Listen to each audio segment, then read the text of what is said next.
All right, welcome back to Agency Journey. This is your host, Gray McKenzie from ZenPilot. This week, I've got the pleasure of bringing on Adam Sharrow from Process Pro Consulting. Adam, welcome to the pod, man. Hey, good to see you again, man. I feel like most of the time I've got folks on and then I meet them somewhere afterwards. This is the opposite. We got to meet in person first and then I get to be on. So this is going to be fun. Tell us a little bit about Process Pro Consulting.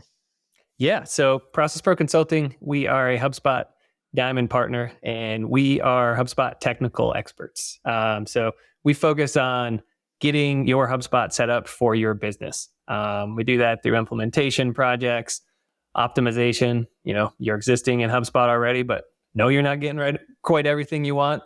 And then just ongoing support retainers, because as we know, the CRM and HubSpot itself is a product, and kind of once you build it, you want more and you want more, and we can get better things out of it. And so that's how we kind of help people in the ecosystem.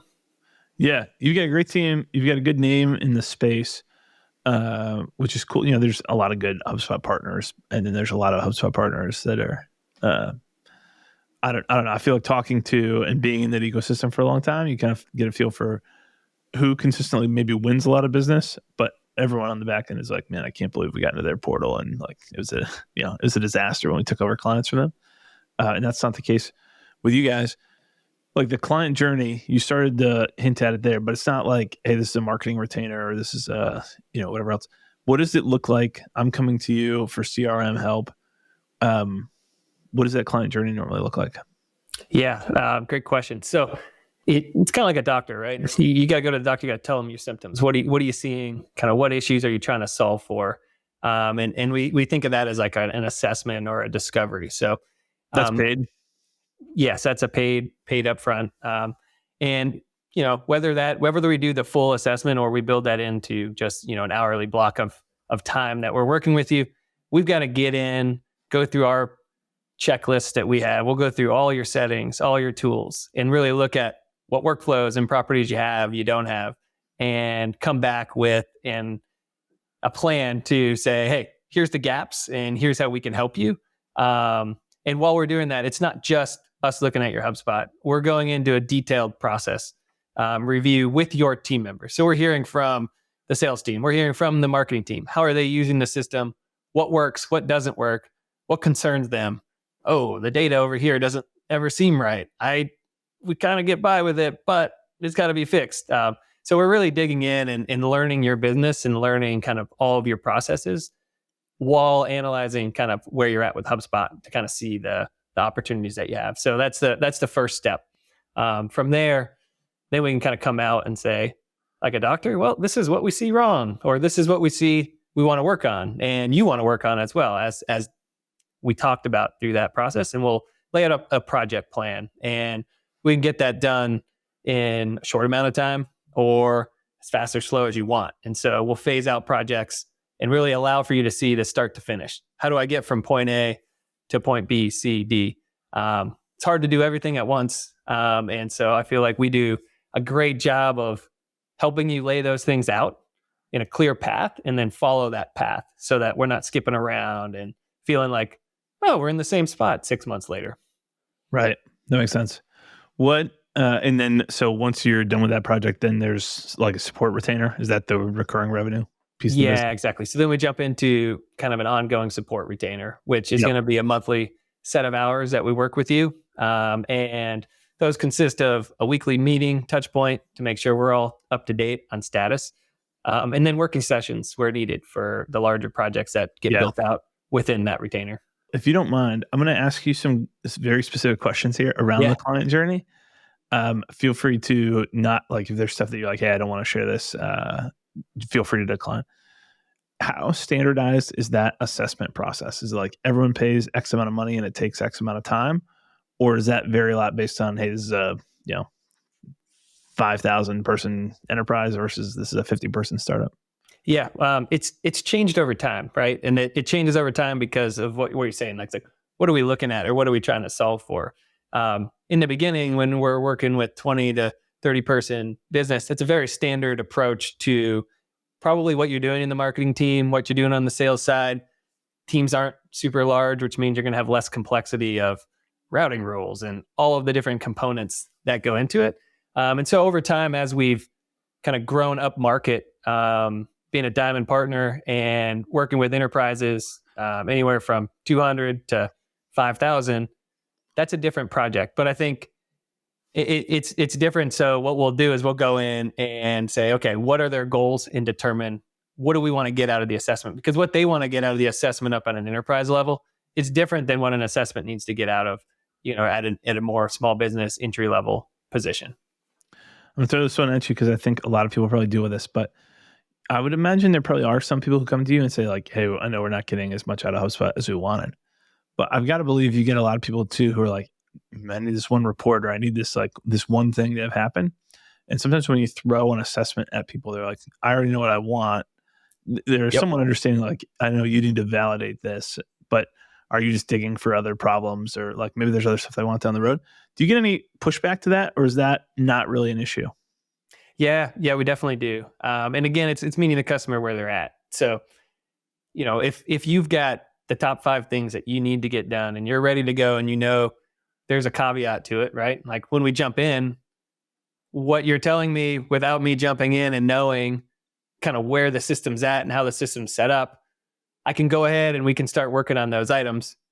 But we may find these things that have to happen, and we'll go in with a mutual understanding of that. Because, I can push an assessment all day, every day, but if it's not what the customer is looking for, there's value in getting those quick wins, or helping them see and understand kind of what they're trying to solve for and what they need to do to solve for those. And that might mean more or less, but we're never trying to just make up work to make up work, or come out of an assessment and be like, yeah, we found all these things, so now you're stuck with us. I think our mentality is the anti-retainer. We're a month-to-month retainer, that the value comes from the work that we're doing on a monthly basis and continuing to do for you. And you can change that at any time. Yeah, that makes sense.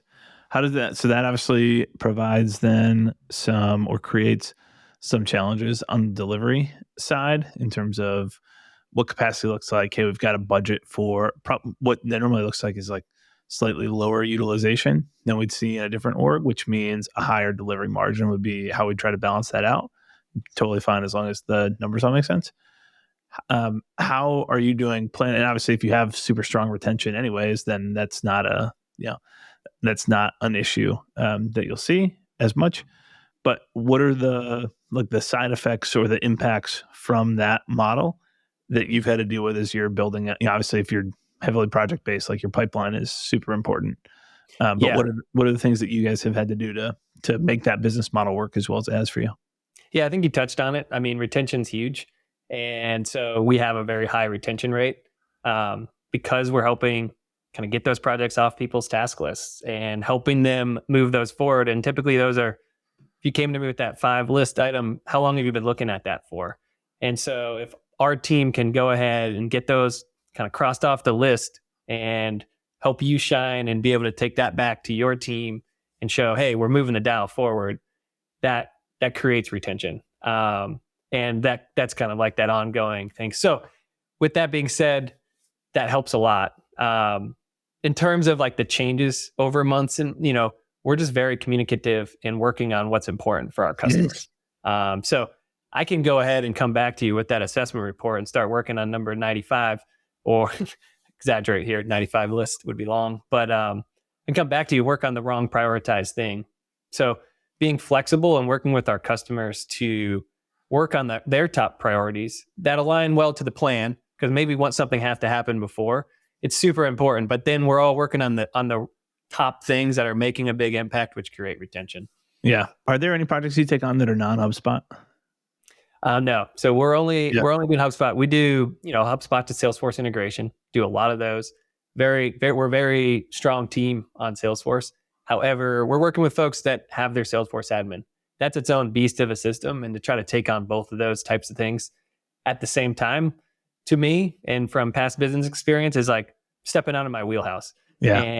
And as a buyer, I would rather work with the expert in the tools and have multiple people across those, knowing that you're not like now on your third system or your fourth system Right. or your fifth system. And I think the marketplace now demands that just as well. Because you don't want somebody that's figuring it out.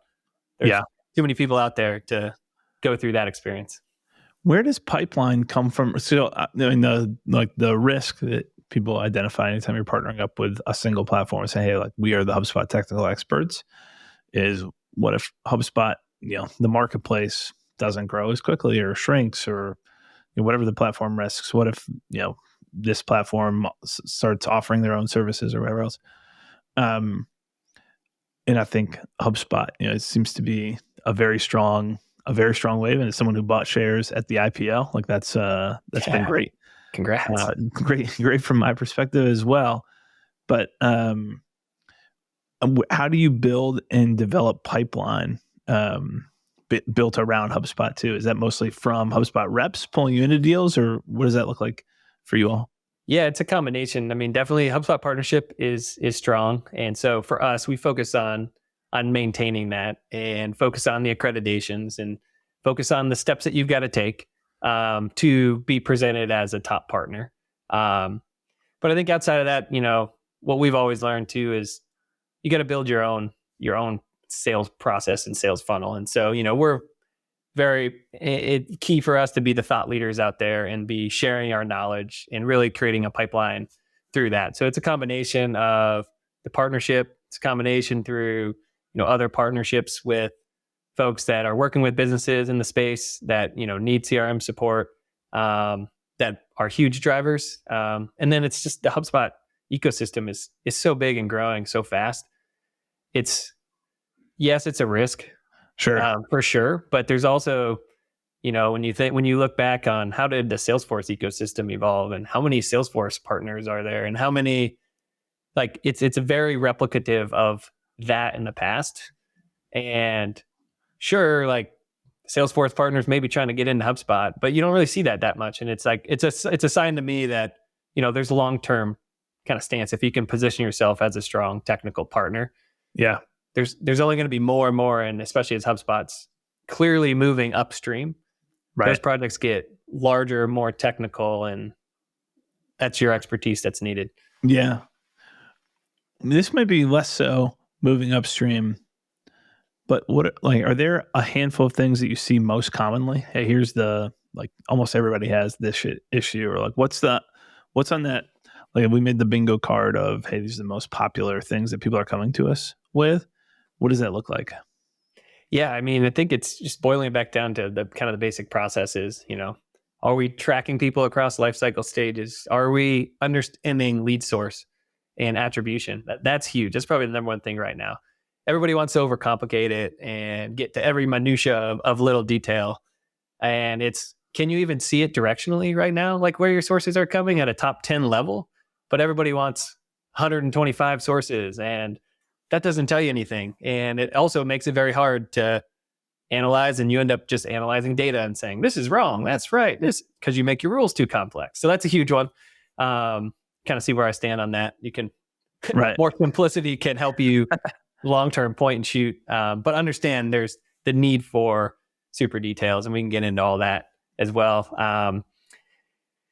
And then just the lead management process, especially with the new lead module out. There's a lot there that to be unpacked. I think you got to go slow in those newer situations with HubSpot, right? So we've been doing a lot of testing of what's good use cases, how to work it, but setting up lead status, your dispositions, being able to see all those conversion points, getting that, I consider those the foundations. And then standard pipeline management and renewal. Yeah. Those are like probably the 5 things that if you don't have those set up and you're not doing something consistently, well, then what's your data anyway? Because it's, I create a deal whenever I want versus, we have a set criteria and now all that data is measurable. So yeah, that makes a lot of sense.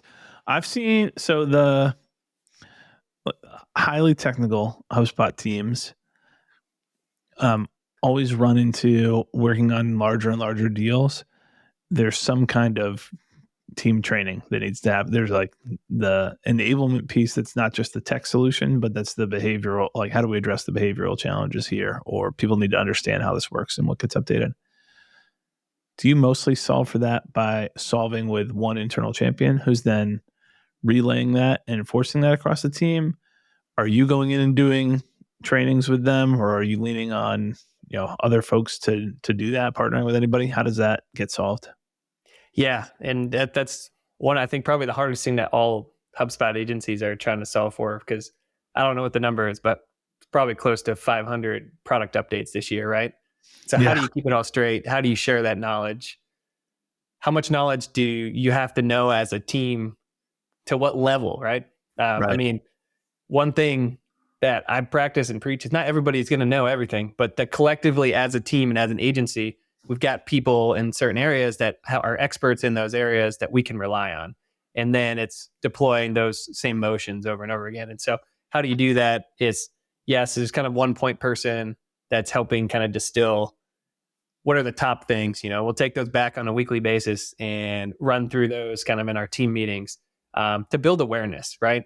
It's so hard to get super granular on every little tool and every little detail. And so I don't think anybody out there is doing that. If they are, they're trying to, but does everybody on their team have that same level? It's going to be no. And so it's breaking out kind of by hub, who experts should be and are to go to the team, and then just keeping everybody updated on the general movement of in changes and how they impact. Because if I can make our team aware of that in a systematic way on a weekly basis through our specific channels where we're highlighting and updating our templates, at least about it now, so that you can dig in when necessary based on like the projects that you're working on. That's a really good point. This is something that every team struggles with, usually going from the first 5 to 10 people to hitting a team of 15, 20 plus people is you got more changes and more information happening in the company than is realistic for most people to stay up to date on. Mm-hmm. And it feels stressful and feels like, oh, we're starting to get siloed. Like this is not good. And I think HubSpot's full, you look at all the product updates that they shipped our first year as a partner in 2012. And that's like, 2 weeks now of HubSpot development. And so it feels overwhelming because it's new to everybody. But communicating to the team, hey, this is normal. This is what happened. Like, how do you think big businesses work? This is what happens is not everybody knows everything. Mm-hmm. And the important thing is, who to go to when you need to know, whatever it is. And that the big stuff comes out. And that's a whole skill that I feel like I've spent a lot more time having conversations about and trying to learn and get better at for our team at Zen Pilot, and also help other teams through is, hey, it feels uncomfortable. If you're there super early and in the small team, and now you've lived to that next layer of leadership is in place, and we've got these different departments internally, that feels wrong, just intuitively.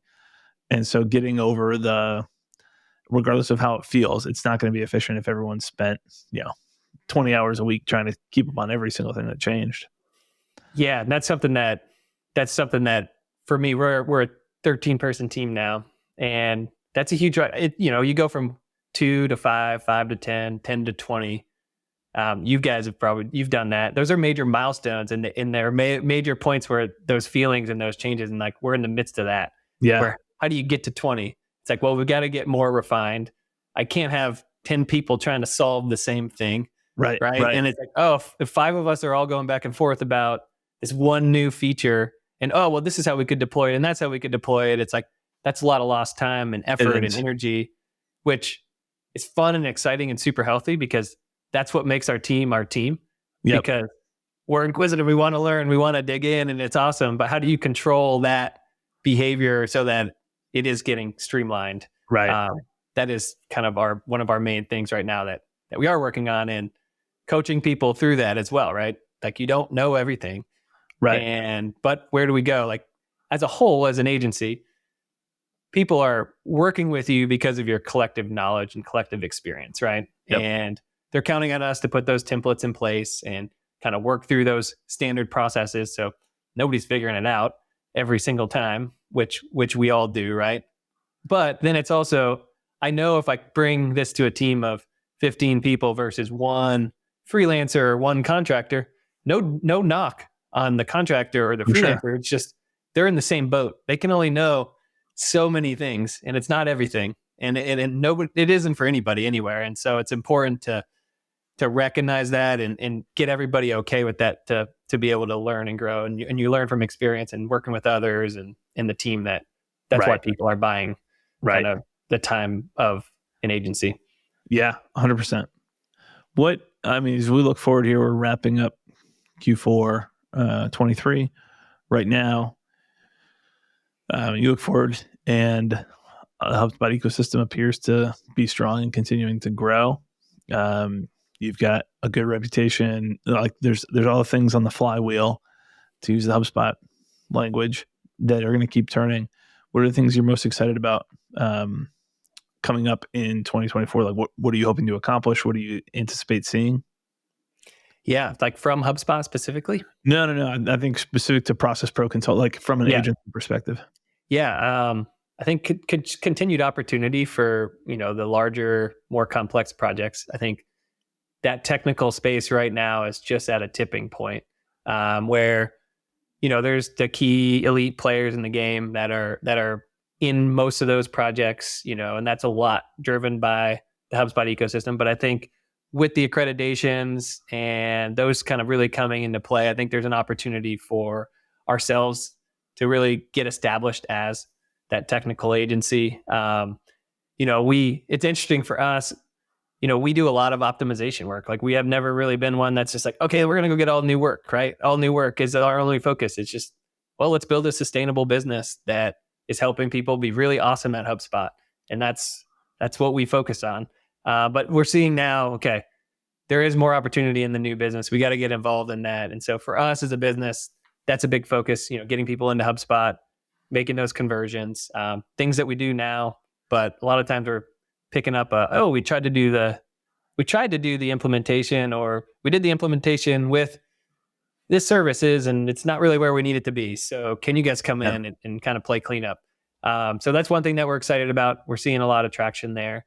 We're excited about the accreditations and the changes in the partner process, just to create and up level everybody. I think that's something you alluded to in the beginning, where there's 7,000 partners, and they made changes there to kind of clean out some of the smaller ones. But I hate that too, because those folks were doing good work. Potentially they're just small and they weren't focused on building. But that's where we're at, and like that's where we're excited to be, is in this tipping point. We want to make that jump from 13 people to 25, so we can start to break down and build out our departments and get that second layer in there. And so that's kind of where we see our future going. And then that, along with kind of what you said, like the knowledge management and always improving our project management. Yeah, right. It's it's just like anything else. That is the central thing that we do, is deliver on work for clients. So that's always going to be a piece you work on. I ask everybody this question: what is your number one tip for agency operators? So I'm going to spring that one on you as well. Yeah. Number one tip is, think like we consult. Like you can't solve everything in one fell swoop. It's a step process. And so kind of as we've grown our agency, there's metrics that we look at, and there's metrics that we lead by, but are they the right thing to be showing to your team and pushing on at the certain point in time, right? Like when you're at 5 people, sure, we're looking at margin and we're understanding margin, but when you're trying to establish a team, is margin what you should be pushing on? And there's utilization. And so it's like, get your metrics, get them visible, but recognize like when you need to be pushing on those triggers and knowing the impacts of pushing on those. Because if your only goal is utilization and margin, you're going to burn people out. Yep. And it's a pendulum that swings back and forth. And you've got to recognize that you've got to invest some time and effort into getting people up and running and getting them so that you can have margin kind of in the future, right? And you can focus on it at the right time, at the right place. I say that because that's how we consult our customers, right? I want everything from now until I want the very end. And it's like, well, if you're not doing project management whatsoever to go from 0 to hero, that's a big step for all Right. the incremental change management pieces. So it's like, you got to start somewhere. And that's a motto that we do internally. And so don't try to do it all at once, and take those small steps and those iterations kind of Yeah. as you're growing. I think it's a recurring theme. It's like we've all, if you're an entrepreneur, kind of by definition, you probably have, you have ambitious goals. In a lot of cases, you have over ambitious goals. And so trying to pull people along through it is huge. I think your point too about knowing what's where have we tested an offer, and okay, hey, we've got an established fit here. When these types of projects come in, we know, and we should be pricing these appropriately and scoping these and managing projects appropriately to be hitting this from a profitability and utilization perspective. And then, hey, we're just trying to get this service off the ground or this team off the ground. Like the goalposts look a little different for that than if this is already established and hey, now it's just about scaling something. So I think those are both really helpful pieces for folks who want to follow along, Adam, or have technical HubSpot expertise needs, whether that's clients who need a partner. Who, I think one of the cool things about Process Pro and what you guys are building is you're not stepping on people's toes if they're trying to do the marketing work or the website work or the, whatever else there is. And so I think you're a lot less threatening as a potential agency partner to bring in than, a lot of the firms that are out there, because I loved your CRM optimization work. That's great. Oh, by the way, you do marketing too? Like, yeah, let's get a quote for that. So I would say that just to get the wheels turning for listeners who are, they've got clients who would benefit from that, but they're hesitant to introduce the wrong agency. I think talking to you guys, in a lot of cases, is the right move to make. So where should we point people to the website, LinkedIn? Like, what's the best place to follow and connect with you? Yeah, so definitely LinkedIn. I'm doing a lot of posting and kind of keep people updated on HubSpot and solutions that we're solving for. So that's just a good spot for general knowledge and continuing to understand kind of what we solve for. Website, if you want to get a hold of us, you can go out, fill out a form. You can direct message me on LinkedIn.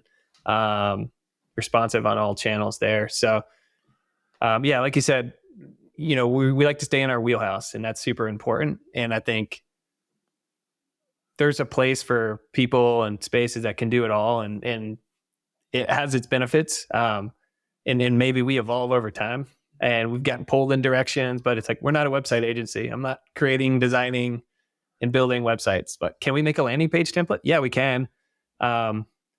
But like, that's a big difference between being a web agency, right? And so we work with those partners and love working with folks like that, to combine forces, so that we can all do what we love. And I think that's the other important part. Right. That's awesome. Cool. We'll make sure we link those up in the show notes. Adam, this has been great. Thanks for coming on today, man. Yeah, likewise. Thanks so much for having me.